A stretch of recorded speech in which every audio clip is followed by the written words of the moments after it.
ನಮ್ಮನ್ನು ಬಹಳವಾಗಿ ಪ್ರೀತಿ ಮಾಡುವ ಸ್ವರ್ಗೀಯ ತಂದೆಯಾದ ದೇವರೇ, ನಾವು ನಿಮ್ಮನ್ನು ಸ್ತುತಿಸ್ತೇವೆ ಸ್ವಾಮಿ. ಕರ್ತನೆ, ನಮ್ಮನ್ನು ಮರಣದಿಂದ ತಪ್ಪಿಸಿ ಜೀವ ಬಾಧೆಣಿಕೆಯಲ್ಲಿ ಎಣಿಸಿ ಹೊಸ ದಿನವನ್ನು ಅನುಗ್ರಹಿಸಿದ್ದಕ್ಕಾಗಿ ಸ್ತೋತ್ರ ರಾಜ. ನಾವು ಉಳಿದಿರುವುದು ನಿಮ್ಮ ಅಪಾರವಾದ ಕೃಪೆ ಸ್ವಾಮಿ. ವಿಶೇಷವಾಗಿ ಕರ್ತನೆ, ಮುಂಜಾನ ವೇಳೆಯಲ್ಲಿ ನಾವು ನಿಮ್ಮನ್ನು ಕೃತಜ್ಞತಾ ಸ್ತುತಿಗಳೊಂದಿಗೆ ಎದುರುಗೊಳ್ಳುತ್ತೇವೆ ರಾಜ.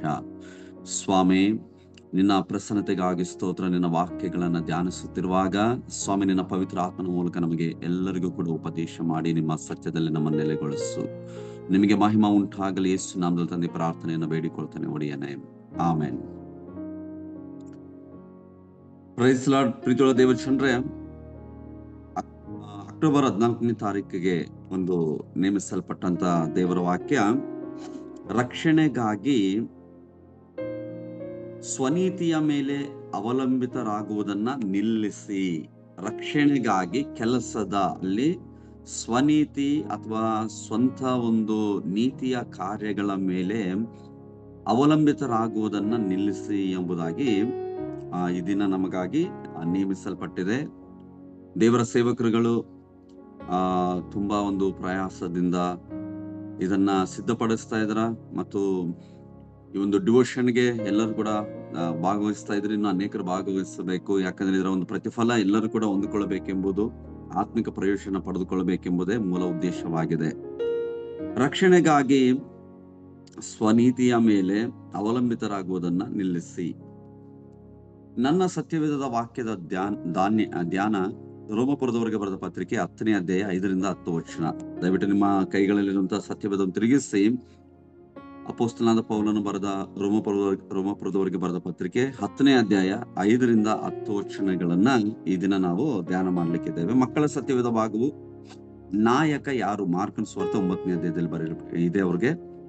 ಮತ್ತು ಒಂದು ವರ್ಷಕ್ಕೆ ಸತ್ಯವೇದದ ಅಧ್ಯಯನ ಭಾಗ ಯೋಹಾನನ ಸುವಾರ್ತೆ 7ನೇ ಅಧ್ಯಾಯ 1ನೇ ವಚನದಿಂದ 10ನೇ ಅಧ್ಯಾಯ 42ನೇ ವಚನ ತನಕ ಇರುತ್ತದೆ. ಬಾಯ್ಪಾಠ ವಚನ. ಅದೇನೆಂದರೆ, ನೀನು ಯೇಸುವನ್ನೇ ಕರ್ತನೆಂದು ಬಾಯಿಂದ ಅರಿಕೆ ಮಾಡಿಕೊಂಡು ದೇವರು ಆತನನ್ನು ಸತ್ತವರೊಳಗಿಂದ ಎಬ್ಬಿಸಿದನೆಂದು ಹೃದಯದಿಂದ ನಂಬಿದರೆ ನಿನಗೆ ರಕ್ಷಣೆಯಾಗುವುದು ಎಂಬುದೇ. ಕರ್ತನಲ್ಲಿ ಪ್ರೀತಿಯುಳ್ಳ ದೇವರ ಸೇವಕರೇ ಮತ್ತು ದೇವಚನರೇ, ಅಪೊಸ್ತಲನಾದ ಪೌಲನು ರೋಮಪುರದವರಿಗೆ ಬರೆದ ಪತ್ರಿಕೆಯಲ್ಲಿ 10ನೇ ಅಧ್ಯಾಯದಲ್ಲಿ ಆತನು ಪ್ರಾಮುಖ್ಯವಾಗಿ ಯಹೂದ್ಯರಿಗೆ ಅಥವಾ ಇಸ್ರಾಯೇಲ್ಯರ ಕುರಿತಾಗಿ ಆತನು ಬರಿತಾನೆ. ಆ ಒಂದು ಅಧ್ಯಾಯವನ್ನ ಇಸ್ರಾಯೇಲ್ಯರೆಲ್ಲರೂ ಕೂಡ ರಕ್ಷಣೆ ಹೊಂದಬೇಕು ಅನ್ನೋದೇ ನನ್ನ ಒಂದು ಮನೋ ಅಭಿಲಾಷೆ ಎಂಬುದಾಗಿ ಪ್ರಾರಂಭ ಮಾಡ್ತಾನೆ. ಮತ್ತು ಇಸ್ರಾಯೇಲ್ಯರನ್ನ ಆತನಲ್ಲಿ ಹೊಗಳುತ್ತಾ ಇದ್ದಾನೆ. ಅವರು ದೇವರ ವಿಷಯದಲ್ಲಿ ಅಭಿಮಾನ ಉಳ್ಳವರಾಗಿದ್ದಾರೆ ಎಂಬುದಾಗಿ.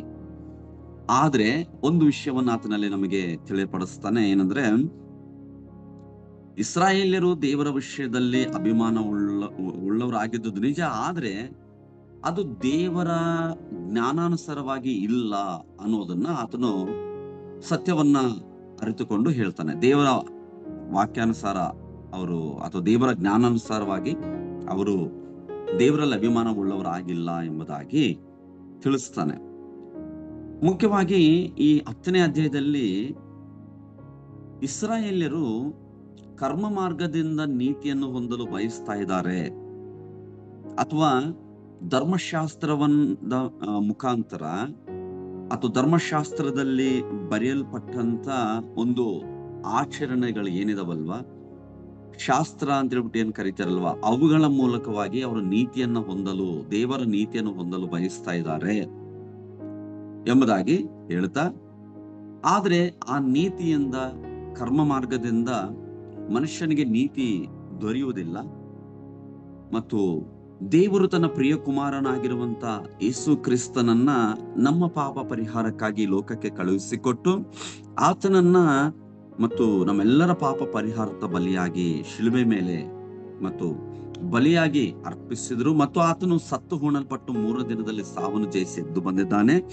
ಆತನಲ್ಲಿ ಭರವಸೆಡುವುದರ ಮೂಲಕವಾಗಿ ನಮ್ಮ ಆತ್ಮ ರಕ್ಷಿಸಲ್ಪಡ್ತಾ ಇದೆ ಮತ್ತು ನಮಗೆ ನಿತ್ಯ ಜೀವ ಸಿಗ್ತದೆ ಅನ್ನೋದ್ರ ಕುರಿತಾಗಿ ಆತನು ಅಲ್ಲಿ ಇಸ್ರಾಯೇಲ್ಯರ ವಿಷಯದಲ್ಲಿ ಮಾತಾಡುತ್ತಾ, ಸರ್ವಲೋಕಕ್ಕೆ ದೇವರು ಒಂದು ಉತ್ತಮವಾದಂತ ಪ್ರಯೋಜನವನ್ನ ಅಥವಾ ಉತ್ತಮವಾದಂತ ಒಂದು ಆಶೀರ್ವಾದವನ್ನ, ಆತ್ಮಿಕ ಆಶೀರ್ವಾದವನ್ನ ಯೇಸು ಕ್ರಿಸ್ತನಲ್ಲೇ ಇಟ್ಟಿದ್ದಾನೆ ಅನ್ನೋದನ್ನ ಆತನು ಖಚಿತಪಡಿಸ್ತಾನೆ. ಪ್ರೀತಿಯುಳ್ಳ ದೇವಜನರೇ, ಅಂದ್ರೆ ಇಸ್ರಾಯೇಲ್ಯರು ಕಾನೂನಿನ ಆಧಾರದ ಮೇಲೆ ನೀತಿಯನ್ನು ಕ್ರಿಸ್ತನಲ್ಲಿ ನಂಬಿಕೆಯ ಮೂಲಕ ಬರುವ ನೀತಿಯೊಂದಿಗೆ ಅವನು ಹೋಲಿಸ್ತಾ ಇದ್ದಾನೆ.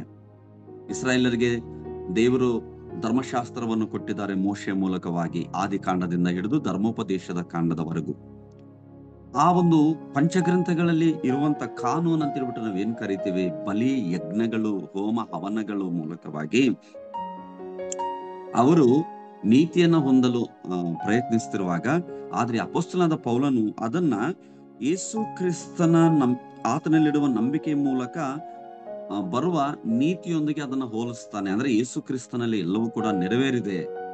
ದೇವರು ಎಲ್ಲವನ್ನು ಯೇಸು ಕ್ರಿಸ್ತನಲ್ಲೇ ನೆರವೇರಿಸಿದ್ದಾರೆ. ಯೇಸು ಕ್ರಿಸ್ತನಲ್ಲಿ ಭರವಸೆ ಬಿಟ್ರೆ ಸಾಕು. ಪರಲೋಕ ರಾಜ್ಯವನ್ನು ಹೇಗೆ ಪಡೆಯಲಾಗುತ್ತದೆ ಎಂಬುದರ ಸ್ಪಷ್ಟ ಹೇಳಿಕೆಯನ್ನ ಈ ಒಂದು 10ನೇ ಅಧ್ಯಾಯದಲ್ಲಿ ಪೌಲನು ತಿಳಿಸ್ತಾ ಇದ್ದಾನ. ಪ್ರೀತಿಯುಳ್ಳ ದೇವಜನರೇ, ಪರಲೋಕ ರಾಜ್ಯವನ್ನ ನಾವು ಹೇಗೆ ಪಡೆಯೋದಂದ್ರೆ ಯೇಸು ಕ್ರಿಸ್ತನಲ್ಲೇ ನಂಬಿಕೆ ಇಡುವುದರ ಮೂಲಕವಾಗಿ ಮಾತ್ರವೇ ಪಡೆದುಕೊಳ್ಳುತ್ತೇವೆ. ಬೇರೆ ಯಾವ ಮಾರ್ಗದಿಂದ ಇಲ್ಲವೇ ಇಲ್ಲ, ಮಾನವ ಪ್ರಯತ್ನದಿಂದ ಅಲ್ಲ. ಆದ್ರೆ ಯೇಸು ಕ್ರಿಸ್ತನನ್ನು ಒಪ್ಪಿಕೊಳ್ಳುವ ಮತ್ತು ನಂಬುವ ಮೂಲಕ ಮಾತ್ರವೇ ನಾವು ರಕ್ಷಣೆ ಮತ್ತು ನಿತ್ಯ ಜೀವವನ್ನ ಪಡೆದುಕೊಳ್ಳುತ್ತೇವೆ ಅನ್ನೋದನ್ನ ಪೌಲನು ಸ್ಪಷ್ಟಪಡಿಸುವಾತನಾಗಿದ್ದಾನೆ. ಈ ದಿನ ಸ್ವಂತ ಕ್ರಿಯೆಗಳ ಮೇಲೆ, ಸ್ವಂತ ಬಲದ ಮೇಲೆ ಅಥವಾ ಮಾನವ ಪ್ರಯತ್ನಗಳಿಂದ ನಾವು ಪಾಪ ಪರಿಹಾರವನ್ನು, ರಕ್ಷಣೆಯನ್ನ, ನಿತ್ಯ ಜೀವವನ್ನ ಪಡೆಯಕ್ಕಾಗುವುದಿಲ್ಲ. ಯೇಸು ಕ್ರಿಸ್ತನನ್ನು ಒಪ್ಪಿಕೊಳ್ಳುವುದರ ಮೂಲಕ ಮತ್ತು ಆತನಲ್ಲಿ ನಂಬಿಕೆ ಇಡುವುದರ ಮೂಲಕವಾಗಿ ಮಾತ್ರ ನಮಗೆ ಈ ಒಂದು ನೀತಿ ದೊರೀತದೆ ಅನ್ನುವುದನ್ನ ನಾವೆಲ್ಲರೂ ಕೂಡ ದೇವಜನರೇ ನಂಬಿದ್ದೇವೆ. ದೇವರಿಗೆ ಸ್ತೋತ್ರ. ಇದೇ ಒಂದು ನಿಜವಾದಂತ ನಂಬಿಕೆಯಾಗಿದೆ ಅನ್ನುವುದನ್ನ ನಾವಿಲ್ಲಿ ಕಾಣುತ್ತೇವೆ. ಪೌಲನು ಸ್ಪಷ್ಟಪಡಿಸುತ್ತಾನೆ, ಮೋಕ್ಷವು ನಿಯಮಗಳನ್ನು ಪಾಲಿಸುವ ಮೂಲಕ ಅಥವಾ ಒಳ್ಳೆಯ ಕೆಲಸಗಳನ್ನು ಮಾಡುವ ಮೂಲಕ ಬರುವುದಿಲ್ಲ. ಆದ್ರೆ ಯೇಸು ಕ್ರಿಸ್ತನಲ್ಲಿ ನಂಬಿಕೆಯ ಮೂಲಕ ಮಾತ್ರ ಬರುತ್ತದೆ. ಗಮನಿಸ್ರಿ, ನಮ್ಮ ಸ್ವನೀತಿ ಅಥವಾ ನಮ್ಮ ಒಳ್ಳೆತನ ದೇವರ ಎಣಿಕೆಯಲ್ಲಿ ಅದು ಏನಾಗಿದೆ ಅಂದ್ರೆ ಒಂದು ಹೊಲಸು ಬಟ್ಟೆಯಾಗಿದೆ. ದೇವಜನರೇ, ಹೌದು, ನಾವೆಲ್ಲರೂ ಕೂಡ ಪಾಪಿಗಳಾಗಿರುವಾಗ ದೇವರು ತನ್ನ ಪ್ರಿಯ ಮಗನಾಗಿರುವ ಯೇಸು ಕ್ರಿಸ್ತನನ್ನ ನಮ್ಮ ಪಾಪ ಪರಿಹಾರ್ಥ ಬಲಿಯಾಗಿ ಆತನು ಅರ್ಪಿಸಿದನು. ಪ್ರೀತಿಯುಳ್ಳ ದೇವಜನರೇ, ಅದಕ್ಕೆ ಪರಲೋಕ ರಾಜ್ಯವು ಒಂದು ಧರ್ಮಶಾಸ್ತ್ರವನ್ನ ಪಾಲಿಸುವುದರ ಮೂಲಕವಾಗಿ ಇರ್ಬೋದು ಅಥವಾ ಮಾನವನ ಒಳ್ಳೆಯ ಕೆಲಸಗಳ ಮೂಲಕವಾಗಿ ಇರ್ಬೋದು. ಇವತ್ತು ದಿವಸ ನಾವು ನಮ್ಮ ಒಂದು ಭಾರತ ದೇಶದಲ್ಲಿ ನೋಡುತ್ತೇವೆ ನೋಡ್ರಿ, ಸ್ವನೀತಿಯ ಮೇಲೆ ನಮ್ಮ ಜನರು ಜೀವಿಸ್ತಾ ಇದ್ದಾರೆ. ಕರ್ಮ ಮಾರ್ಗದ ಮೂಲಕವಾಗಿ ಅವರು ದೇವರ ನೀತಿ ಸಿಗ್ತತೆ ಎಂಬುದಾಗಿ ಪ್ರಯತ್ನಿಸುವವರಾಗಿದ್ದಾರೆ. ಒಳ್ಳೆಯದನ್ನ ಮಾಡಿದ್ರೆ ದೇವರು ನಮ್ಗೆ ನಿತ್ಯ ಜೀವವನ್ನು ಕೊಡ್ತಾನೆ ಎಂಬುದಾಗಿ ಅವರು ಭಾವಿಸುವವರಾಗಿದ್ದಾರೆ. ಆದ್ರೆ ದೇವಜನರೇ, ಅದು ನಿಜವಾಗಲೂ ಸುಳ್ಳಾಗಿದೆ. ಸತ್ಯ ಏನೆಂಬುದಾಗಿ ನೋಡುವಾಗ, ಯೇಸು ಕ್ರಿಸ್ತನಲ್ಲಿ ಇಡುವ ನಂಬಿಕೆ ಮೂಲಕವಾಗಿ ಮಾತ್ರವೇ ಏನ್ ಸಿಗ್ತದೆ ದೇವಜನರೇ, ಪಾಪ ಪರಿಹಾರ ಸಿಗ್ತಾ ಇದೆ, ನಿತ್ಯ ಜೀವ ಸಿಗುತ್ತದೆ ಅನ್ನುವುದನ್ನ ನಾವು ಮರೆಯಬಾರದು. ನಮ್ಮ ದೇಶದ ನಮ್ಮ ಜನಾಂಗಗಳಿಗೋಸ್ಕರವಾಗಿ ನಾವು ಈ ಸತ್ಯವನ್ನ ಹೇಳಲಿಕ್ಕೆ ನಾವೆಲ್ಲರೂ ಕೂಡ ಸಿದ್ಧಗೊಳ್ಳಬೇಕು. ಈ ಸತ್ಯವನ್ನು ನಾವು ಬಲವಾಗಿ ಸಾರಬೇಕು. ಪ್ರಸ್ತುತ ದಿನಮಾನಗಳಲ್ಲಿ ಸುವಾರ್ತೆ ಅನ್ನುವಂಥದ್ದು ಏನಾಗಿದೆ ಅಂದ್ರೆ ಮರೆ ಮಾಡಲ್ಪಡ್ತಾ ಇದೆ. ಕೇವಲ ಆಡಂಬರದ ಒಂದು ಕ್ರಿಸ್ತನನ್ನ ಪ್ರಕಟಿಸ್ತಾ ಇದ್ದಾರ. ನಿನಗೆ ಯೇಸು ಕ್ರಿಸ್ತನ ಮೇಲೆ ನಂಬಿಕೆ ಇಡು, ರೋಗ ಪರಿಹಾರವಾಗ್ತಾ ಇದೆ. ಯೇಸು ಕ್ರಿಸ್ತನಲ್ಲಿ ನೀನು ನಂಬಿಕೆ ಇಡು, ಶ್ರೀಮಂತನಾಗ್ತಾ ಇದೆಯಾ, ಈ ರೀತಿಯಾಗಿ. ಆದ್ರೆ ದೇವಜನರೇ, ಯಾವಾಗ ಈ ರೀತಿಯಾಗಿ ಹೇಳುವುದರಿಂದ ಅವರು ಮತ್ತು ಕ್ರಿಸ್ತನನ್ನ ಅವರು ಸರಿಯಾಗಿ ತಿಳಿಯದವರಾಗಿರುತ್ತಾರೆ. ಆದ್ರೆ ಕ್ರಿಸ್ತನನ್ನ ಆತನು ನಮ್ಮ ಪಾಪ ಪರಿಹಾರಕ್ಕಾಗಿ ಶಿಲ್ಬೆ ಮೇಲೆ ಬಲಿಯಾಗಿ ತನ್ನ ರಕ್ತವನ್ನು ಸುರಿಸಿ ನಮ್ಮ ಪಾಪವನ್ನು ಪರಿಹಾರ ಮಾಡಿದ್ದಾನೆ. ಆತನಲ್ಲಿ ಭರೋಸಿಡುವುದರ ಮೂಲಕವಾಗಿ ನೀತಿ ಸಿಗ್ತಾ ಇದೆ, ರಕ್ಷಣೆ ಸಿಗ್ತಾ ಇದೆ, ನಿತ್ಯ ಜೀವ ಸಿಗ್ತಾ ಇದೆ ಎಂಬ ಒಂದು ಸತ್ಯವನ್ನ ಹೇಳುವುದಕ್ಕೆ ನಾವೆಲ್ಲರೂ ಕೂಡ ನಾವು ಬಲಗೊಳ್ಳಬೇಕಾಗಿದೆ. ದೇವರಿಗೆ ಸ್ತೋತ್ರವಾಗಲಿ. ಮುಂದುವರಿಸಿ ಇವತ್ತು ದಿವಸದಲ್ಲಿ ನೇಮಿಸಲ್ಪಟ್ಟಂತ ಒಬ್ಬ ಸ್ವಾರ್ಥಿಕರ ಒಂದು ಜೀವನವನ್ನು ತಿಳ್ಕೊಳ್ಳೋದಕ್ಕೆ ಮೊದಲು ಇದರಿಂದ ನಮ್ಮ ಜೀವನಕ್ಕೆ ಅನ್ವಯಿಸಿಕೊಳ್ಳೋದು, ರಕ್ಷಣೆಗಾಗಿ ಸ್ವಕಾರ್ಯಗಳ ಮೇಲೆ ಅವಲಂಬಿತರಾಗುವುದನ್ನ ನಿಲ್ಲಿಸಬೇಕು. ಒಳ್ಳೆ ಕಾರ್ಯಗಳು ಉಳಿಸಲು ಸಾಧ್ಯವಿಲ್ಲ. ಕ್ರಿಸ್ತನ ನೀತಿಯು ಮಾತ್ರ ನಮ್ಮನ್ನು ದೇವರ ಮುಂದೆ ಸರಿಯಾದವರನ್ನಾಗಿ ಮಾಡುತ್ತದೆ. ನಮ್ಮ ಒಳ್ಳೆಯ ಕ್ರಿಯೆಗಳಲ್ಲ ನಮಗೆ ನಿತ್ಯ ಜೀವವನ್ನು ಕೊಡುವಂಥದ್ದು, ನಮ್ಮನ್ನು ದೇವರ ಮುಂದೆ ನೀತಿವಂತರನ್ನಾಗಿ ಮಾಡುವಂಥದ್ದು. ಯೇಸು ಕ್ರಿಸ್ತನಲ್ಲಿ ನಂಬಿಕೆ ಇಡುವುದರ ಮೂಲಕ, ಅಥವಾ ಯೇಸು ಕ್ರಿಸ್ತನ ನೀತಿಯು ಮಾತ್ರ ನಮ್ಮನ್ನು ದೇವರ ಮುಂದೆ ಸರಿಯಾದವರನ್ನಾಗಿ ಮಾಡುತ್ತದೆ. ಮತ್ತು ನಂಬಿಕೆಯ ದಿಟ್ಟ ತಪ್ಪೊಪ್ಪಿಗೆಯನ್ನು ಮಾಡಿ. ನೀವು ನಂಬಿಕೆಯನ್ನು ಮರೆ ಮಾಡಬೇಡಿ. ಯೇಸುವನ್ನು ಕರ್ತನೆಂದು ಘೋಷಿಸುವುದು ಮತ್ತು ಮಾತು ಮತ್ತು ಕಾರ್ಯಗಳಲ್ಲಿ ಗೋಚರಿಸಬೇಕು. ಏನಂದ್ರೆ, ನಮ್ಮ ನಂಬಿಕೆಯನ್ನು ನಾವು ಮರೆ ಮಾಡಬಾರದು. ಯೇಸುವನ್ನ ಆಗ್ಲೇ ಬಾಯಪಾಠ ಹೇಳಿದ ಹಾಗೆ, ನಿಮ್ಮ ಸತ್ಯವೇದದಲ್ಲಿರುವಂತಹ ರೋಮಪುರದವರಿಗೆ ಬರೆದ ಪತ್ರಿಕೆ 10ನೇ ಅಧ್ಯಾಯ 9ನೇ ವಚನವನ್ನ ಎಲ್ಲರೂ ಕೂಡ ಅಂಡರ್ಲೈನ್ ಮಾಡ್ಕೊಳ್ರಿ. 9, 10 ವಚನಗಳು ಏನಿದಾವಲ್ವಾ, ಬಹಳ ಪ್ರಾಮುಖ್ಯವಾದ ವಚನ. ಅದೇನಂದ್ರೆ, ನೀನು ಯೇಸುವನ್ನೇ ಕರ್ತನೆಂದು ಬಾಯಿಂದ ಅರಿಕೆ ಮಾಡಿಕೊಂಡು ದೇವರು ಆತನನ್ನು ಸತ್ತವರೊಳಗಿಂದ ಎಬ್ಬಿಸಿದನೆಂದು ಹೃದಯದಿಂದ ನಂಬಿದರೆ ನಿನಗೆ ರಕ್ಷಣೆಯಾಗುವುದು ಎಂಬುದೇ. ಇದನ್ನ ನಾವು ಒಪ್ಪಿಕೊಂಡು ಯೇಸುವನ್ನು ಕರ್ತನೆಂದು ಘೋಷಿಸುತ್ತಾ ಮಾತು ಮತ್ತು ಕಾರ್ಯಗಳಲ್ಲಿ ಅದನ್ನ ಕ್ರಿಯಾ ರೂಪದಲ್ಲಿ ತೋರಿಸುವವರಾಗಿರಬೇಕು ಅನ್ನೋದನ್ನ ಇವತ್ತೊಂದು ದಿವಸ ನಾವು ತಿಳಿದುಕೊಳ್ಳೋಣ ದೇವಜನರೇ. ಸುವಾರ್ತಿಕರ ಜೀವನ ಚರಿತ್ರೆ. ಸುವಾರ್ತಿಕರು ಇವತ್ತೊಂದು ದಿವಸದಲ್ಲಿ ಅಕ್ಟೋಬರ್ 14ನೇ ತಾರೀಕು R.W. ಡೇಲ್ ಎಂಬುದಾಗಿ ಇವತ್ತೊಂದು ದಿವಸದಲ್ಲಿ ನಾವು ಸುವಾರ್ತಿಕರ ಒಂದು ಜೀವನ ಚರಿತ್ರೆಯನ್ನ ನೋಡಿಕೊಳ್ಳೋಣ. ಇವರ ಜೀವಮಾನ ಕಾಲ 1829ರಿಂದ 1895ರವರೆಗೆ, ಅಂದ್ರೆ 18ನೇ ಶತಮಾನಕ್ಕೆ ಸೇರಿದಂತ ಒಬ್ಬ ಸುವಾರ್ತಿಕರಾಗಿದ್ದಾರೆ ದೇವಜನರೇ. ಇವರ ಒಂದು ಜನನ ಡಿಸೆಂಬರ್ 1, 1829ರಲ್ಲಿ ಇವರ ಒಂದು ಜನನವಾಗಿದೆ. ಇವರು ಇಂಗ್ಲೆಂಡ್ನ ಬರ್ಮಿಂಗ್ ಹ್ಯಾಮ್ ಎಂಬುವ ಸ್ಥಳಕ್ಕೆ ಸೇರಿದಂತ ಒಬ್ಬ ಮಿಷನರಿ ಆಗಿದ್ದಾರೆ ದೇವಜನರೇ. ಇವರ ಒಂದು R.W. ಡೇಲ್ ಇವರು ನೈತಿಕ ಧೈರ್ಯ ಮತ್ತು ಪ್ರಾಯೋಗಿಕ ಬೋಧನೆಗೆ ಹೆಸರುವಾಸಿಯಾಗಿದ್ರಂತೆ.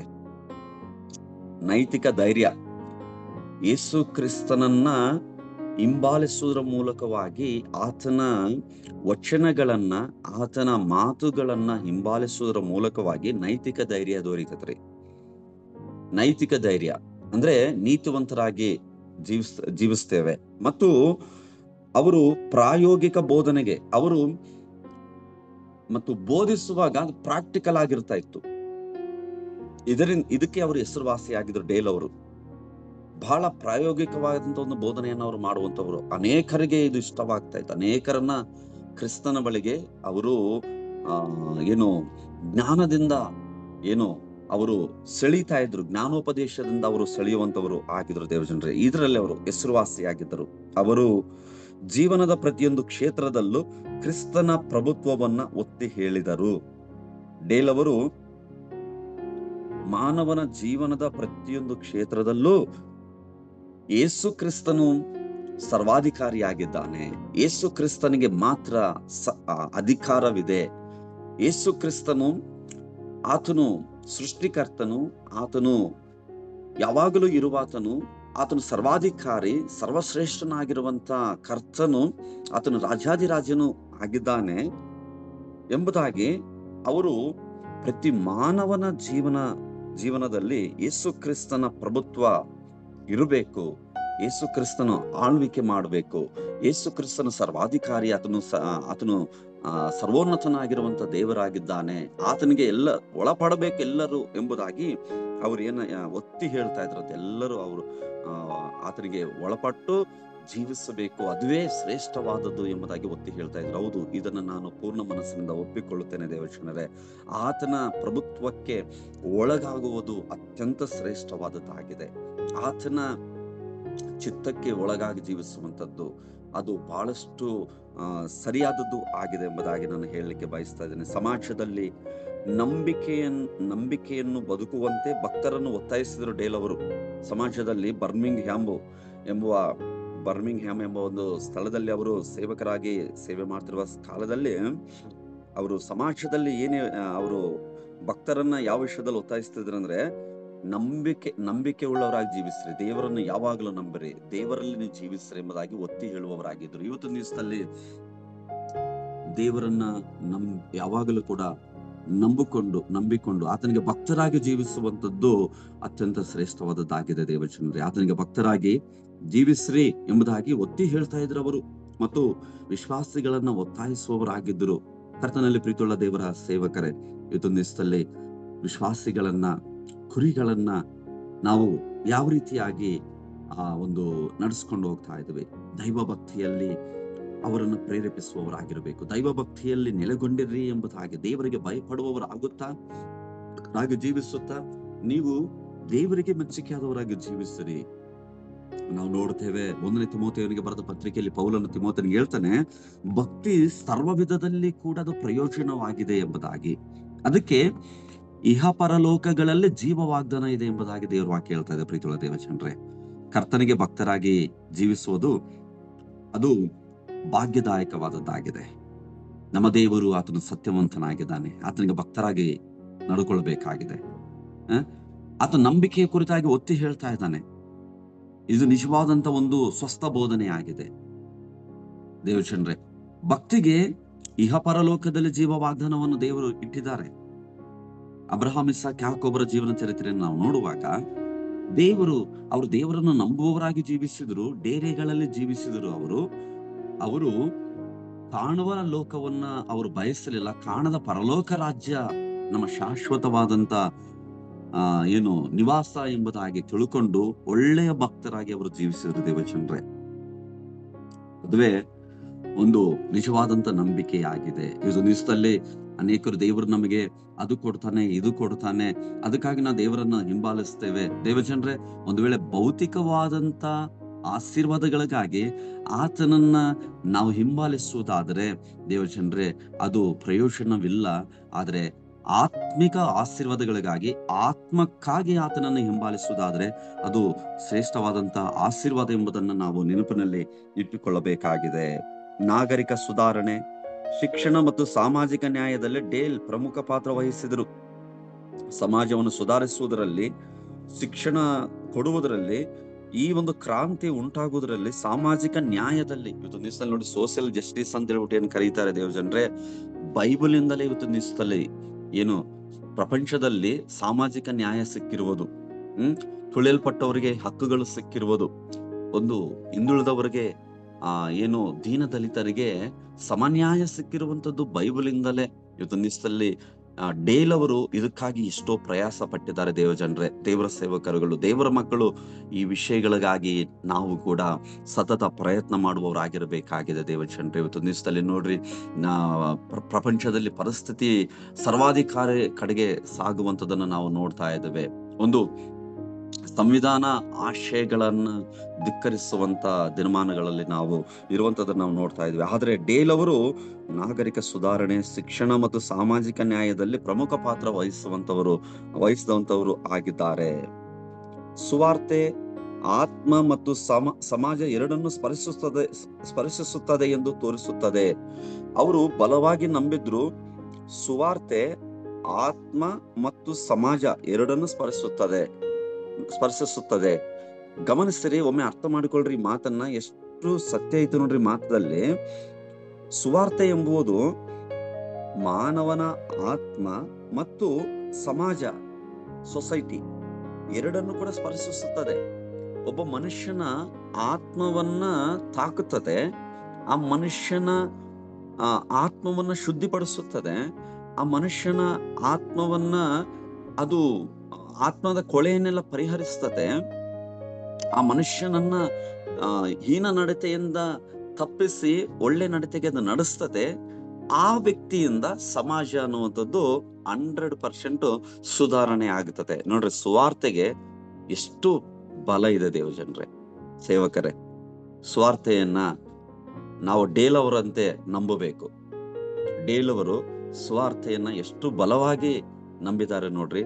ಒಬ್ಬ ಮನುಷ್ಯನ ಆತ್ಮ ಮತ್ತು ಸಮಾಜ ಎರಡನ್ನು ಕೂಡ ಸ್ಪರ್ಶಿಸ್ತದೆ. ಹೌದು ದೇವಜನರೇ, ಮಿಷನರಿಗಳು ಅವರು ಪ್ರಪಂಚದ ಮೂಲೆಗೆ ಅವರು ಹೋಗಿ ಇದೇ ಕಾರ್ಯವನ್ನೇ ಮಾಡಿದ್ರು. ಅವರು ಕೇವಲ ಆತ್ಮವನ್ನು ಮಾತ್ರ ಹಿಡ್ಕೊಂಡು ಕೊಂಡ್ಲಿಲ್ಲ. ಅವರು ಆತ್ಮ ಎಷ್ಟು ಬೆಲೆಯುಳ್ಳದ್ದಾಗಿದೆಯೋ ಆ ಒಂದು ಸೊಸೈಟಿಯಲ್ಲಿ ಜೀವಿಸ್ತಿರುವಂತ ಮನುಷ್ಯರೆಲ್ಲರೂ ಕೂಡ ಬದಲಾವಣೆ ಆಗುವಂತೆ ಕೂಡ ಅವರು ಅದಕ್ಕಾಗಿ ಶಿಕ್ಷಣ, ಆರೋಗ್ಯ, ಸಮಾಜ ಸುಧಾರಣೆ, ಮೌಢ್ಯತೆಯನ್ನ ನಾಶನ ಮಾಡುವಂತ ಕೆಲಸದಲ್ಲಿ ಸತತವಾಗಿ ತೊಡಗಿ ದೇವರ ಸೇವೆಯನ್ನು ಮಾಡಿ ಅವರು ಇದು ನಿಜವಾದಂತ ಕ್ರಿಸ್ತಿಯ ಸುವಾರ್ತೆ ಅನ್ನುವುದನ್ನ ನಮಗೆ ನಮ್ಮ ಮುಂದೆ ಇಟ್ಟು ಹೋಗಿದ್ದಾರೆ ದೇವಚಂದ್ರೆ. ಅವರ ಸಮತೋಲಿತ ಉಪದೇಶವು ಬೈಬಲ್ ಸತ್ಯವನ್ನು ಕ್ರಿಯೆಗೆ ಕರೆಯೊಂದಿಗೆ ಸಂಯೋಜಿಸಿತು.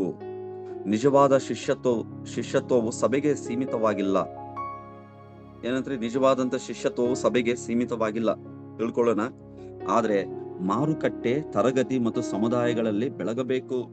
ದೇವಜನರೇ, ಯೇಸು ಕ್ರಿಸ್ತನಲ್ಲಿ ಭರವಸೆವಿಟ್ಟಂತ ನಾವೆಲ್ಲರೂ ಕೂಡ ಏನ್ರಿ ಈ ಸುವಾರ್ತೆ ಆತನ ಶಿಷ್ಯರಾಗಿದ್ದೇವೆ. ನಾವು ಸಭೆಗೆ ಭಾನುವಾರಕ್ಕೊಮ್ಮೆ ಅಥವಾ ನಡೆಯುವಂತ ಕೂಟಗಳಿಗೆ ಹೋಗಿ ಭಾಗವಹಿಸಿ 4 ಹಾಡುಗಳನ್ನ ಹಾಡಿ ನಾವು ಪ್ರಾರ್ಥನೆ ಮಾಡಿ ಬಂದ ತಕ್ಷಣವಾಗಿ ನಾವು ಏನು ಅಲ್ಲಿಗೆ ಸೀಮಿತವಾಗಿ ನಾವು ಏನೋ ತುಂಬಾ ಇದಾಗಿದ್ದೀವಿ ಅನ್ನೋದನ್ನ ನಾವು ಯೋಚನೆ ಮಾಡಬಾರ್ದು. ನಾವ್ ಏನ್ ಮಾಡ್ಬೇಕಂದ್ರೆ ಒಂದು ಹೊರಗೆ ಕೂಡ ಸಮಾಜದಲ್ಲಿ ಕೂಡ ನಿಜವಾದ ಕ್ರೈಸ್ತರಾಗಿ ಬೆಳಗಬೇಕು. ಯೇಸು ಕ್ರಿಸ್ತನ ನಿಜ ಅನುಯಾಯಿಗಳಾಗಿ, ಶಿಷ್ಯರಾಗಿ ಬೆಳಗಬೇಕು ಅನ್ನೋದನ್ನ ಡೇಲ್ ಅವರು ಒತ್ತಿ ಹೇಳ್ತಾ ಇದ್ದಾರೆ. ಕ್ರಿಸ್ತನ ಬೆಳಕನ್ನು ಜೀವನದ ಪ್ರತಿಯೊಂದು ಕ್ಷೇತ್ರಕ್ಕೂ ತರಬೇಕು ಎಂದು ಡೇಲ್ನ ಜೀವನವು ನಮಗೆ ನೆನಪಿಸುತ್ತದೆ. ಏನಂದ್ರೆ ಕ್ರಿಸ್ತನ ಬೆಳಕನ್ನು ಯೇಸು ಹೇಳ್ತಾರೆ, ನೀವು ಲೋಕಕ್ಕೆ ಬೆಳಕಾಗಿದ್ದೀರಿ. ನೀವು ಬೆಳಕು, ನಾವು ಬೆಳಕಾಗಿದ್ದೇವೆ ದೇವಚಂದ್ರೆ. ನಮ್ಮ ಬೆಳಕು ಜನರ ಮುಂದೆ ಪ್ರಕಾಶಿಸಬೇಕು. ಯೇಸು ಕ್ರಿಸ್ತನಲ್ಲಿ ಬರುವುದಕ್ಕೆ ಮೊದಲು ಹೇಗಿದ್ದೆವು, ಈಗ ಬಂದ ಮೇಲೆ ಹೇಗಿದ್ದೆವು? ಜೀವನ ಸುಧಾರಣೆ ಆಗಿದೆಯಾ? ಕೆಲಸ ಮಾಡುವ ಸ್ಥಳದಲ್ಲಿ, ಶಾಲಾ ಕಾಲೇಜು ಸ್ಥಳಗಳಲ್ಲಿ, ಸಮಾಜದಲ್ಲಿ, ಮಾರ್ಕೆಟ್ ಅಲ್ಲಿ, ವೈಯಕ್ತಿಕ ಜೀವನದಲ್ಲಿ, ಮನೆಯಲ್ಲಿ, ಎಲ್ಲ ಕಡೆ ಹೇಗಿದೆ? ಅದೇನು ಹೇಳ್ತಾರೆ, ಭಾನುವಾರ ಕ್ರೈಸ್ತನಾಗಿ ಇರಬೇಡ, ಜನರ ಮುಂದೆ ಆಕ್ಟಿಂಗ್ ಮಾಡಬೇಡ, ಈ ಜೀವನ ಇರಬಾರ್ದು ದೇವಜನರ. ಪ್ರತಿದಿನ ಏನಾಗಿರ್ಬೇಕು, ನಿಜ ಕ್ರೈಸ್ತರಾಗಿ ನಾವು ಏನು ಪ್ರತಿ ಕ್ಷೇತ್ರಕ್ಕೂ, ಜೀವನದ ಪ್ರತಿಯೊಂದು ಕ್ಷೇತ್ರಕ್ಕೂ ಡೇಲ್ನ ಏನು ಕ್ರೈಸ್ತತ್ವವನ್ನ, ಕ್ರಿಸ್ತನ ಬೆಳಕನ್ನು ನಾವು ತರುವವರಾಗಿರ್ಬೇಕು ದೇವಜನರೇ. ಈ ಒಂದು ಒಳ್ಳೆಯ ಉಪದೇಶಕರಾಗಿರುವಂತಹ ಡೇಲ್ ಅವರು ಮಾರ್ಚ್ 13ನೇ ತಾರೀಕು 1895ನೇ ವರ್ಷದಲ್ಲೇ ಅವರು ಇಹಲೋಕದ ಯಾತ್ರೆಯನ್ನು ಮುಗಿಸಿ ತಂದೆಯ ರಾಜ್ಯಕ್ಕೆ ಅವರು ಸೇರ್ತಾರೆ. ಪ್ರೀತಿಯುಳ್ಳ ದೇವಜನರೇ, ಡೇಲ್ ಅವರ ಒಂದು ಜೀವನ ಚರಿತ್ರೆ, ಅವರ ಒಂದು ನೈತಿಕ ಧೈರ್ಯ, ಪ್ರಾಯೋಗಿಕ ಬೋಧನೆಗೆ ಅವರ ಉಪದೇಶಗಳಿಂದ ಇವತ್ತು ದಿವಸ ಜೀವಂತವಾಗಿದ್ದಾರೆ ದೇವಜನರೇ. ಅವರ ಉಪದೇಶಗಳಿಂದ ಜೀವಂತವಾಗಿದ್ದಾರೆ. ಸುಮಾರು ದೇವರ ಮಹಾಕೃಪೆಯಿಂದ 2025ನೇ ವರ್ಷದಲ್ಲಿ ನಾವು ನೋಡ್ರಿ ಪ್ರಾರಂಭದಿಂದ ಮಿಷನರಿಗಳ ಜೀವನ ಚರಿತ್ರೆಯನ್ನು ಧ್ಯಾನ ಮಾಡ್ತಾ ಇದ್ದೇವೆ, ತಿಳ್ಕೊಳ್ತಾ ಇದ್ದೇವೆ. ನೆನಪಿನಲ್ಲಿ ಇಟ್ಟುಕೊಳ್ಳೋಣ, ಒಬ್ಬೊಬ್ಬ ದೇವರ ಸೇವಕರನ್ನ ನಾವು ಮಿಷನರಿಗಳನ್ನ ನೆನಪಿನಲ್ಲಿ ಇಟ್ಟುಕೊಳ್ಳೋಣ. ಅವರ ಒಂದು ಮಿಷನರಿ ಸೇವೆಗಳು, ವೈಯಕ್ತಿಕ ಜೀವನ, ಭಕ್ತಿ ಜೀವನ, ಏನು ಮಾದರಿಯಾದ ಜೀವನ ನಮ್ಮ ಮೇಲೆ ಅದು ಅತ್ಯಂತ ಪರಿಣಾಮ ಬೀರುವಂತದ್ದಾಗಿರ್ತದೆ. ಅದನ್ನ ನಾವು ಏನು ನಮ್ಮ ಜೀವನಕ್ಕೆ ಅಳವಡಿಸಿಕೊಂಡು, ಇಲ್ಲಿ ಪಾಸ್ಟರು, ಇವೆಂಜಲಿಸ್ಟು ಎಂಬ ಭೇದ ಇಲ್ಲ, ಎಲ್ಲರೂ ಕೂಡ ಸೇವೆ ಮಾಡೋಣ, ಸುವಾರ್ತೆ ಸಾರೋಣ. ನಮ್ಮ ಜೀವನವೇ ಸುವಾರ್ತೆ ಆಗಿರಲಿ. ನಮ್ಮ ಏನು ಕ್ರಿಸ್ತನ ಬೆಳಕನ್ನು ಹೊಂದಿಕೊಂಡವರಾಗಿ ನಾವು ಈ ಲೋಕದಲ್ಲಿ ಜೀವಿಸುತ್ತಾ ಅನೇಕರಿಗೆ ಬೆಳಕು ತೋರಿಸುವವರಾಗಿರೋಣ. ಯಾವುದೇ ಕಾರಣಕ್ಕೂ ಕತ್ತಲೆ ಮಾತ್ರ ತೋರಿಸೋದು ಬೇಡ. ಕತ್ತಲೆ ಅನ್ನುವಂಥದ್ದು ಬಹಳ ಬಹಳ ಭಯಂಕರವಾದದ್ದು, ದೇವರ ಉಗ್ರ ಕೋಪಕ್ಕೆ ಗುರಿ ಮಾಡುವಂಥದ್ದಾಗಿದೆ. ಕ್ರೈಸ್ತ ಪ್ರೀತಿಯುಳ್ಳ ದೇವ ಜನರೇ, ದೇವರು ನಿಮ್ಮನ್ನು ಈ ಒಂದು ಬೆಳಗಿನ ಜಾವ ಸಮಯದಲ್ಲಿ ವಾಕ್ಯಗಳ ಮೂಲಕ ಆಶೀರ್ವದಿಸಲಿ ಎಂಬುದಾಗಿ ನಾನು ದೇವರಲ್ಲಿ ಪ್ರಾರ್ಥನೆ ಮಾಡ್ತೇನೆ. ದೇವರಿಗೆ ಮಹಿಮೆ ಉಂಟಾಗಲಿ. ನಾವೆಲ್ಲರೂ ಕೂಡ ಈ ಮುಂಜಾನೆ ವೇಳೆಯಲ್ಲಿ ಕಣ್ಣುಗಳನ್ನು ಮುಚ್ಚಿ ಪ್ರಾರ್ಥನೆ ಮಾಡಿಕೊಳ್ಳೋಣ. ಪ್ರೀತಿ ಸ್ವರೂಪನಾಗಿರುವ ತಂದೆಯಾದ ದೇವರೇ, ನಿಮಗೆ ಸ್ತೋತ್ರ ರಾಜ. ಸ್ವಾಮಿ, ರೋಮಪುರದವರಿಗೆ ಬರೆದ ಪತ್ರಿಕೆ 10ನೇ ಅಧ್ಯಾಯ 5ರಿಂದ 10 ವಚನಗಳನ್ನು ಧ್ಯಾನ ಮಾಡ್ಲಿಕ್ಕೆ ಸಹಾಯ ಮಾಡಿದಕ್ಕಾಗಿ ಸ್ತೋತ್ರ. ಸ್ವನೀತಿ ಅಪ್ಪ, ಮಾನವನ ಪ್ರಯತ್ನ, ಇವುಗಳ ಮೂಲಕವಾಗಿ ನಾವು ನಿಮ್ಮ ಮುಂದೆ ಸರಿಯಾದವರಾಗಿ ಇರಲು ಸಾಧ್ಯವಿಲ್ಲ ಅಪ್ಪ. 2000 ವರ್ಷಗಳ ಹಿಂದೆ ಅಪ್ಪ, ಲೋಕ ಕಲ್ಯಾಣಕ್ಕಾಗಿ ನಿಮ್ಮ ಪ್ರಿಯ ಮಗನಾದ ಯೇಸುವನ್ನು ಕಳಿಸಿಕೊಟ್ರಿ. ಆತನನ್ನ ಒಪ್ಪಿಕೊಳ್ಳುವುದರ ಮೂಲಕವಾಗಿ, ಆತನಲ್ಲಿ ನಂಬಿಕೆ ಇಡುವುದರ ಮೂಲಕವಾಗಿ ನಾವು ನಿಮ್ಮ ಮುಂದೆ ಅಪ್ಪ ನಾವು ಸರಿಯಾದವರಾಗಿ ಇರಲು ಸಾಧ್ಯ ಎಂಬುದಾಗಿ ಸತ್ಯವನ್ನು ನಮಗೆ ನೀವು ತಿಳಿಯಪಡಿಸಿದಕ್ಕಾಗಿ ಸ್ತೋತ್ರ ರಾಜ. ದೇವರೇ, ನಿನ್ನಲ್ಲಿ ಭರವಸೆ ಬಿಟ್ಟಂತ ನಾವು ಕರ್ತನೆ ಇನ್ನು ಮುಂದೆ ಅಪ್ಪ ಒಳ್ಳೆಯ ಕಾರ್ಯಗಳನ್ನು ಮಾಡ್ತಾ ನಿನ್ನ ನಾಮವನ್ನು ಘನಪಡಿಸ್ತಾ ಲೋಕದಲ್ಲಿ ಸ್ವಾಮಿ ನಾವು ಸಾಕ್ಷಿಗಳಾಗಿ ಬದುಕಬೇಕು ರಾಜ್ಯ. ವಿಶೇಷವಾಗಿ ನಮಗೆ ಹಾಗೆ ಬದುಕಲಿಕ್ಕೆ ಸಹಾಯ ಮಾಡು.